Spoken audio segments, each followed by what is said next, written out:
तहरीक लब्बैक पाकिस्तान के दरमियान इत्तफाक राय से तय कर लिया है कि फ्रांसीसी सफीर की मुल्क बदरी की करारदाद आज पार्लियामेंट में पेश की जाएगी। पूरे मुल्क से बशमूल रहमतुल लिल आलमीन मस्जिद धरना खत्म किया जाएगा, जबकि मुकदमात, इखराज और फोर्थ शेड्यूल नए और पुराने का खात्मा किया जाएगा। हुकूमत और कलअदम TLP के माबैन मुज़ाकरात कामयाब। वफाकी वज़ीर दाखिला शेख रशीद ने फ्रांसीसी सफीर की मुल्क बदरी के हवाले से आइंदा हिकमत अमली बारे भी आगाह कर दिया। वीडियो पैगाम में कहा कि हुकूमत और कलअदम TLP में इत्तिफाक़ी राय से तय पाया फ्रांसीसी सफीर की मुल्क बदरी की करारदाद आज पार्लियामेंट में पेश की जाएगी। मुल्क भर में और ख़ास तौर पर मस्जिद रहमतुल लिल आलमीन से धरने ख़त्म करेगी। तंजीम के कारकुनों पर मुकदमात ख़त्म होंगे, जबकि नए और पुराने फोर्थ शेड्यूल खात्मा किया जाएगा।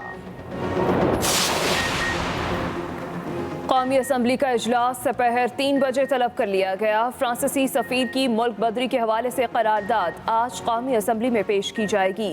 करारदाद निजी बिजनेस के तौर पर ईवान में पेश की जाएगी। कौमी असम्बली इजलास के शेड्यूल में तब्दीली मजहबी तंजीम से कामयाब मुज़ाकरात की वजह से की गई।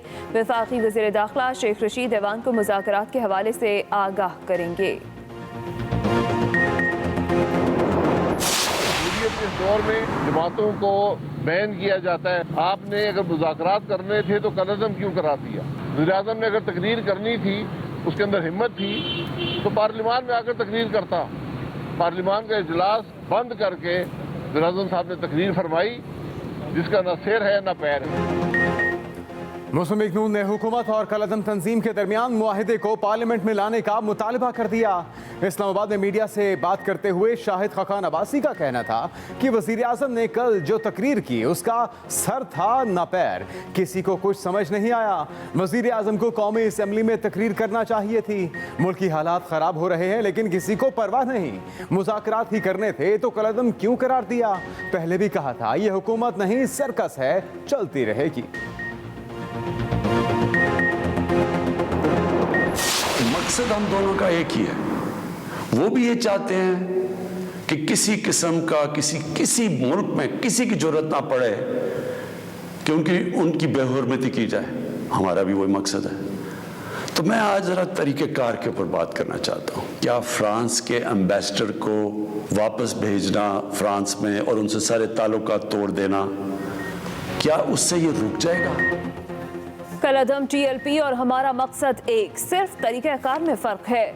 वज़ीर-ए-आज़म इमरान खान का कौम से खिताब, कहा फ्रांस से ताल्लुकात तोड़ने का मतलब हम यूरोपीय यूनियन से ताल्लुक तोड़ेंगे। ऐसा किया तो हमें मुआशी तौर पर सख्त नुकसान होगा। हम भी चाहते हैं दुनिया के किसी मुल्क में नबी सल्लल्लाहु अलैहि वसल्लम की शान में गुस्ताखी ना हो। फ्रांस के सफ़ीर को निकाल कर ये मकसद हासिल नहीं किया जा सकता। अपने ही मुल्क में तोड़ फोड़ का कोई फ़ायदा नहीं।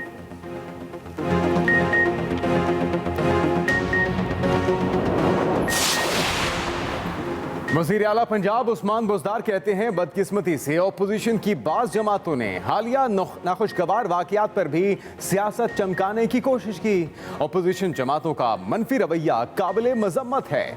मामले को सुलझाने के बजाय बिगाड़ने की पूरी कोशिश की गई। मज़ीद कहा नबी पाक सल्लल्लाहु अलैहि वसल्लम की शान अक़दस को अल्फाज में बयान करना मुमकिन नहीं। मुसलमान नबी पाक की शान की गुस्ताखी किसी सूरत बर्दाश्त नहीं कर सकता। मोमिन ख़ुसूसी फ़िरदौस आशिक़ अवान का कहना है कि वज़ीर आज़म का सबसे अहम मिशन नामूस रिसालत के मामले पर आलम इस्लाम को मुत्तहिद करना है। मौजूदा हालात में हमने जिम्मेदाराना किरदार अदा किया, वो नहीं किया जो इमरान खान ने हमारे खिलाफ किया था। रहनुमा नून लीग एहसन इकबाल की मीडिया से गुफ्तगू, कहा नामूस रिसालत जैसे इंतहाई हसास मामले पर हुकूमत ने इंतहाई गैर संजीदा रवैया इख्तियार किया और फ्रांस के सफ़ीर की मुल्क बदरी का वादा कर लिया। क्या इस माहिदे को करते वक्त वज़ीर आज़म की अकल कहीं गई हुई थी? हुक्मरानों की नाअहली से मुल्क को बड़े बहरान का सामना है। स्कूल के बच्चे भी इनसे बेहतर अंदाज में मुल्क चला लेंगे।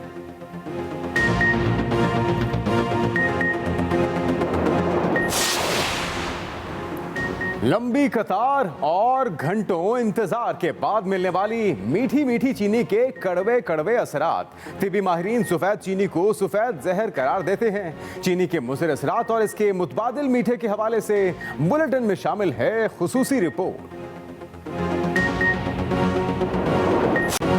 कोरोना कोरोना के वार तेज, मुल्क भर में मजीद 137 अमवात, मरने वालों की मजमूई तादाद 16,453 हो गई। 5,445 नए केसेस रिपोर्ट। कोरोना के फाल केसेस की तादाद 83,298 हो गई। गुज़िश्ता रोज मुल्क में मुस्बत केसेस की शरह 8% रही।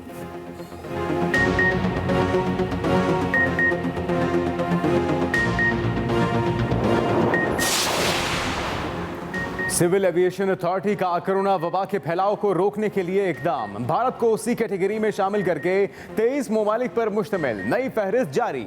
एनओसी के बगैर सी कैटेगरी में शामिल ममालिक के मुसाफिरों की पाकिस्तान आमद पर पाबंदी में 24 अप्रैल तक तौसी कर दी गई। बी कैटेगरी के ममालिक के मुसाफिरों के लिए PCR टेस्ट दौरानिया 72 घंटे होगा।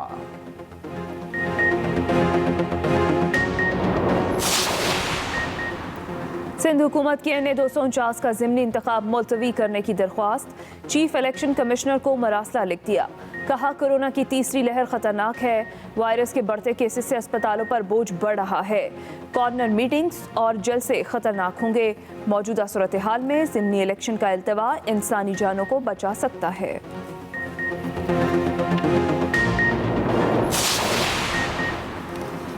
साबिक IG KP Nasir Durrani corona के बायस जान बहक। गुज़श्ता 10 रोज से मेयो अस्पताल लाहौर में जेर इलाज थे।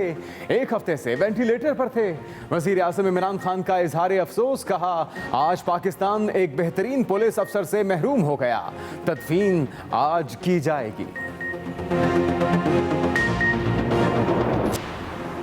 आमदन से जायद असासों के केस में नैब की लीकी रहनुमा ख्वाजा आसिफ की दरखास्त जमानत की मुखालफत। नैब ने लाहौर हाई कोर्ट में जवाब जमा करा दिया। जमानत खारिज करने की इस्तदा। जवाब में कहा गया कि ख्वाजा आसिफ के असासे उनकी आमदन से मुताबिकत नहीं रखते। ख्वाजा आसिफ ने आमदन से जायद असासे बनाने के साथ मनी लॉन्ड्रिंग भी की। दरखास्त आज समाअत के लिए मुकर्रर है।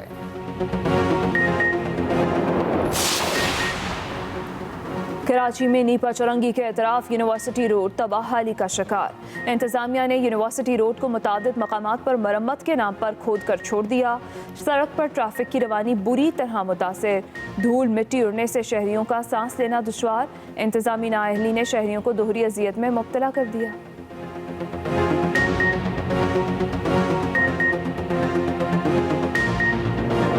सबसे पहले अहम खबर फ्रांसीसी सफीर की मुल्क बदरी के हवाले से करारदाद आज कौमी असेंबली में पेश की जाएगी। इजलास दोपहर 3 बजे तलब कर लिया गया। करारदाद निजी बिजनेस के तौर पर ऐवान में पेश की जाएगी। अहम खबर जिसे आपको आगाह करें, इजलास दोपहर 3 बजे तलब किया गया है जिसमें करारदाद निजी बिजनेस के तौर पर ऐवान में पेश की जाएगी। शेड्यूल में तब्दीली मजहबी तंजीम से कामयाब मुज़ाकरात की वजह से की गई है।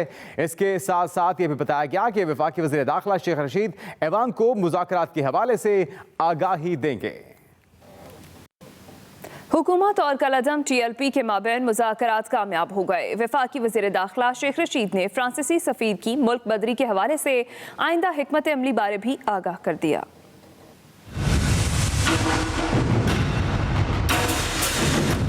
हुकूमत और कलअदम मजहबी जमात के दरमियान मुज़ाकरात कामयाब।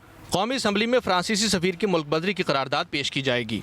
वज़ीर दाखिला शेख रशीद ने वीडियो पैगाम में कहा कि सारे धरने ख़त्म हो जाएंगे और बाहमी बातचीत से मुज़ाकरात का सिलसिला आगे बढ़ाया जाएगा। हुकूमत पाकिस्तान और तहरीक लब्बैक पाकिस्तान के दरमियान इत्तफ़ाक़ राय से तय कर लिया है कि फ्रांसीसी सफ़ीर की मुल्क बदरी की करारदाद आज 20 अप्रैल को पार्लियामेंट में पेश की जाएगी। पूरे मुल्क से बशमूल रहमतुल आलमीन मस्जिद धरना ख़त्म किया जाएगा, जबकि मुकदमात इखराज और 4th शेड्यूल नए और पुराने का खात्मा किया जाएगा। मुज़ाकरात के नतीजे में कलअदम तंजीम मुल्क भर से धरने ख़त्म कर देगी। मुज़ाकरात के तीसरे दौर में हुकूमत की जानिब से वज़ीर दाखिला शेख रशीद, वज़ीर मजहबी उमूर नूरुल हक कादरी, गवर्नर पंजाब चौधरी मोहम्मद सरवर, वज़ीर कानून पंजाब राजा बशारत, पुलिस और कानून नाफिज करने वाले इदारों के नुमाइंदों ने शिरकत की। वज़ीर आज़म इमरान खान कहते हैं कि TLP और हुकूमत का मकसद एक ही है, लेकिन तरीका मुख्तलिफ है। हालात ख़राब होने से कौम का नुकसान होता है। मुजाहिरों से फ्रांस को कोई फ़र्क नहीं पड़ेगा, बल्कि पाकिस्तान की मईशत तबाह होगी। वज़ीर आज़म ने कहा कि हुज़ूर अकरम सल्लल्लाहु अलैहि वसल्लम की शान में गुस्ताखी से हर मुसलमान को दुख होता है। हमने इस मामले को अक़वाम मुत्तहिदा में भी उठाया।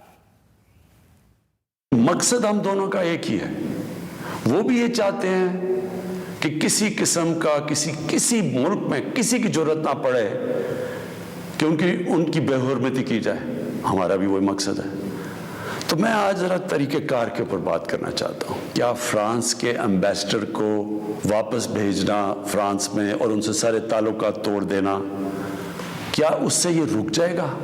स्ट्रैटेजी ये है कि हम सारे मुसलमान मुल्क के जो हेड्स हैं, हम मिल के मगरब के फोरम्स में, यूरोपियन यूनियन में, यूनाइटेड नेशंस में, हम उनको ये बताएं कि क्यों हमें तकलीफ होती है जब ये आज़ादी राय, फ्रीडम ऑफ स्पीच के नाम पे ये जब नबी सल्लल्लाहु अलैहि वसल्लम की शान में गुस्ताखी करते हैं। वज़ीर आज़म इमरान खान ने कौम से खिताब में कहा कि मुल्क में हालात खराब होने से कौम का नुकसान होता है।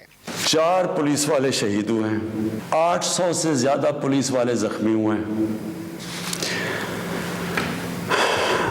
पहले दिन जब शुरू हुआ तो तकरीबन 100 सड़कें ब्लॉक कर दी। उससे जो अवाम को नुकसान हुआ, उससे कई जो ऑक्सीजन के सिलेंडर्स नहीं जा रहे थे, बेचारे जो कोरोना के मरीज हैं, उनमें अमवात हुई। और फिर बाहर से कूद पड़े लोग, हमारे पाकिस्तान के दुश्मन। वज़ीर आज़म ने कहा कि हालिया सूरत हाल से मुल्क दुश्मन और अपोजिशन ने फायदा उठाने की कोशिश की। मुस्लिम लीग नून ने हुकूमती पॉलिसीज़ को फिर तनकीद का निशाना बनाया। शाहिद अब्बासी और एहसन इकबाल बोले, हुकूमत का रवैया गैर जिम्मेदाराना है। वज़ीर आज़म की तकरीर की किसी को समझ नहीं आई। मुस्लिम लीग नून की एक बार फिर हुकूमती इक़दामात पर तनकीद। साबिक वज़ीर आज़म शाहिद खाकान अब्बासी ने कहा, मुल्की हालात ख़राब हो रहे हैं, किसी को परवाह नहीं। वज़ीर आज़म ने अगर तकरीर करनी थी, उसके अंदर हिम्मत थी, तो पार्लियामान में आकर तकरीर करता। पार्लियामान का इजलास बंद करके वज़ीर आज़म साहब ने तकरीर फरमाई जिसका न सिर है न पैर है कि सफीर को निकालने का वादा किसने किया था। तो जब हुकूमत वादे करती है वो पार्लियामान के सामने रहने चाहिए। आपने उसका जवाब ये दिया कि उस जमात को कलअदम करार दे दिया। एहसन इकबाल भी हुकूमत की नाकिस पॉलिसियों पर बरस पड़े। इतने संगीन मसले पे इस हुकूमत ने इतना गैर संजीदा रवैया रवा रखा कि एक मुआहदा कर लिया, कहा कि वो फ्रांस के सफीर को मुल्क बदर कर देंगे। और अब जब आंखें खुली हैं तो वज़ीर आज़म साहब फरमाते हैं कि ऐसा करने से तो मुल्क का नुकसान होगा। नून लीगी रहनुमाओं का मजीद कहना था कि सफारतकारी पर वज़ीर आज़म और वज़रा खामोश हैं। कशीदा हालात में मुस्लिम लीग नून ने मस्बत किरदार अदा किया है। वज़ीर आला पंजाब उस्मान बुज़दार कहते हैं कि बदकिस्मती से अपोजिशन की बाज़ जमातों ने हालिया नाखुशगवार वाक़यात पर भी सियासत चमकाने की कोशिश की। अपोजिशन जमातों का मनफी रवैया काबिल मज़म्मत है। बयान में उस्मान बुज़दार ने कहा कि अपोजिशन रहनुमाओं ने मामले को सुलझाने की बजाय बिगाड़ने की पूरी कोशिश की। अपोजिशन के मज़मूम अज़ाइम बुरी तरह नाकाम रहे। नाजुक मरहले पर अपोजिशन ने मनफी किरदार अदा किया। जब कौम को मुत्तहिद करने की ज़रूरत थी उस वक्त अपोजिशन कौम को तकसीम कर रही थी। अपोजिशन का ये गैर जिम्मेदाराना रवैया तारीख में हमेशा बुरे अल्फाज में याद रखा जाएगा। मुल्क हमसे इत्तेहाद और इत्तेफाक का तकाजा कर रहा है। DGFIA फैसला करें, अदालती हुक्म मानना है या सदारती ऑर्डर। DGFIA ने सदर की खिदमत करनी है तो जाकर करें। चीफ जस्टिस सुप्रीम कोर्ट के FIA में गैर कानूनी भर्तियों के केस में ये रिमार्क सामने आए। DGFIA ने सदर की खिदमत करनी है तो जाकर करें। चीफ जस्टिस सुप्रीम कोर्ट के ये रिमार्क सामने आए। इसी पर बात करेंगे एक्सप्रेस न्यूज़ के नुमाइंदा अकील अफजल हमारे साथ मौजूद हैं। जी अकील अफजल। जी बिल्कुल, सुप्रीम कोर्ट ऑफ पाकिस्तान ने FIA में गैर कानूनी भर्तियों से मुतालिक FIA की रिपोर्ट जमा करवाई गई थी उस पर अदम इत्मीनान का इजहार कर दिया और FIA से दोबारा रिपोर्ट जमा करवाने का हुक्म दिया। दौरान समाज चीफ जस्टिस ऑफ पाकिस्तान ने कहा कि आपने chief justice of Pakistan DGFIA को मुखातिब करते हुए कहा आपने सब कुछ सदारती ऑर्डर के तहत किया है तो अदालती ऑर्डर कहाँ गया? आपने अदालती हुक्म के खिलाफ सारे लोग भर्ती कर दिए। अदालत ने DGFIA की सरजनिश करते हुए कहा कि DGFIA फैसला करें, अदालती हुक्म मानना है या सदारती ऑर्डिनेंस।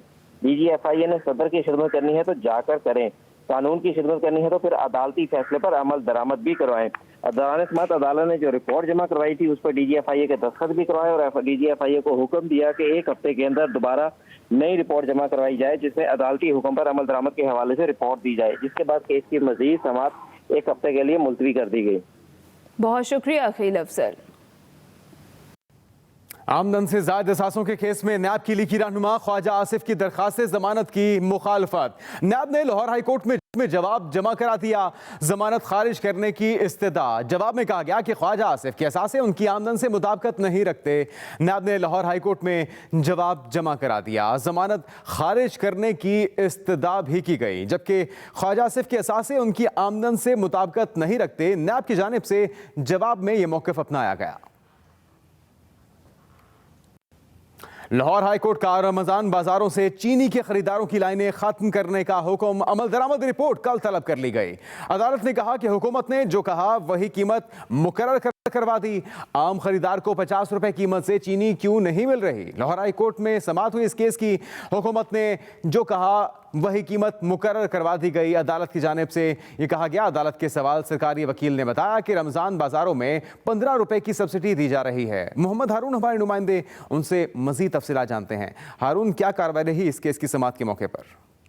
आज बिल्कुल लाहौर हाईकोर्ट में रमजान बाजारों में चीनी की खरीदारी से मुतालिक जो है लंबी कतारों बरहमी का इजहार किया। अदालत ने रमजान बाजारों से कल तक चीनी से मुतालिक लंबी कतारें जो खत्म करने का हुक्म दिया और कहा है कि अमल दरामद रिपोर्ट भी जो अदालत में जमा करवाई जाए। लाहौर हाईकोर्ट के जस्टिस शाहिद जमील ने केस की समाअत की थी।